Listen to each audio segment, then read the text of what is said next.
अस्सलामु अलैकुम दोस्तों।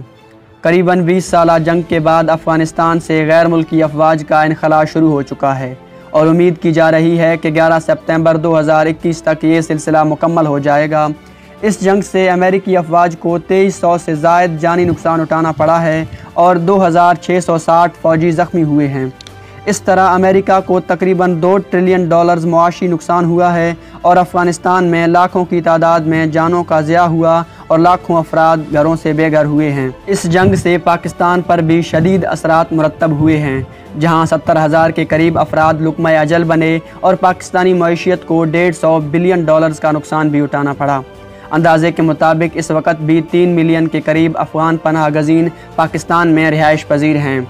पाकिस्तान के वज़ीर आज़म इमरान खान ने इस बात पर ज़ोर दिया है कि अफ़गानिस्तान के मसले का कोई फ़ौजी हल नहीं है, बल्कि इस मसले को बातचीत और अफ़हाम व तफ़हीम से हल किया जा सकता है।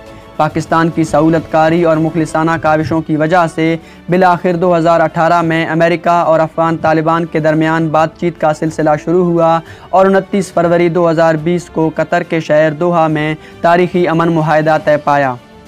इस मुआहदे में अफ़गानिस्तान की सरज़मीन से गैर मुल्की अफवाज का इनखला, अफ़गान स्टेक होल्डर्स के माबैन बातचीत और तालिबान की जानिब से अफ़गानिस्तान की सरज़मीन किसी के ख़िलाफ़ इस्तेमाल होने की इजाज़त ना देने जैसी अहम शराइत शामिल थीं।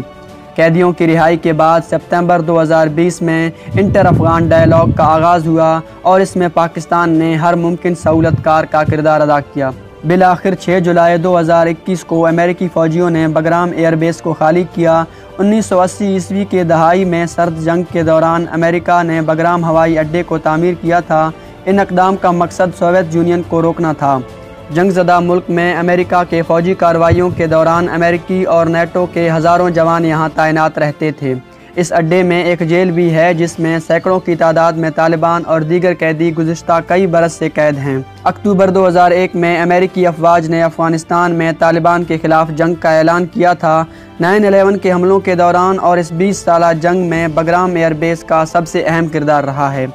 ये हवाई अड्डा तालिबान और अलकायदा को उखाड़ने के लिए अमेरिकी मुहिम का मरकज़ी कड़ी था, लेकिन वाइट हाउस के फ़ैसले के बाद अमेरिकी फ़ोर्सेस को इस अड्डे को खैराबाद कहना पड़ा। बगराम एयरबेस के चार्ज संभालने वाले अफ़गान कमांडर जनरल असदुल्ला कोहिस्तानी का कहना है कि हमने अमेरिकियों की जानिब से बगराम एयरबेस को छोड़ने की अफवाह तो सुनी थी, लेकिन सुबह 7 बजे के करीब हमें पता चला कि वो बगराम एयरबेस छोड़कर चले गए हैं। यही नहीं, अमेरिकी अफवाज बगराम एयरबेस में बगैर चाबियों के हज़ारों की तादाद में सिविलियन गाड़ियाँ और सैकड़ों की तादाद में बख्तरबंद गाड़ियाँ भी छोड़ कर गए और जो साजो सामान अफ़गान फोर्सेस के हवाले नहीं करना चाहते थे उसे वो जाने से पहले तबाह भी करके गए, जिनमें टूटी हुई फ़ौजी गाड़ियाँ और टेलीफोन से लेकर कंप्यूटर तक शामिल हैं। अफ़गानिस्तान में क़याम अमन से न सिर्फ अफ़गानिस्तान बल्कि पाकिस्तान और पूरे ख़ित्ते में रवाबित और मुआशी इस्तेहकाम का नया दौर शुरू होगा। इंटर अफ़गान बातचीत की कामयाबी से मुस्तहकम हुकूमत का क़याम अमल में आने से अफ़गानिस्तान के अपने अंदर बल्कि पूरे ख़ित्ते की मुआशी और इक़्तिसादी तरक्की और खुशहाली के नए रास्ते खुल सकते हैं।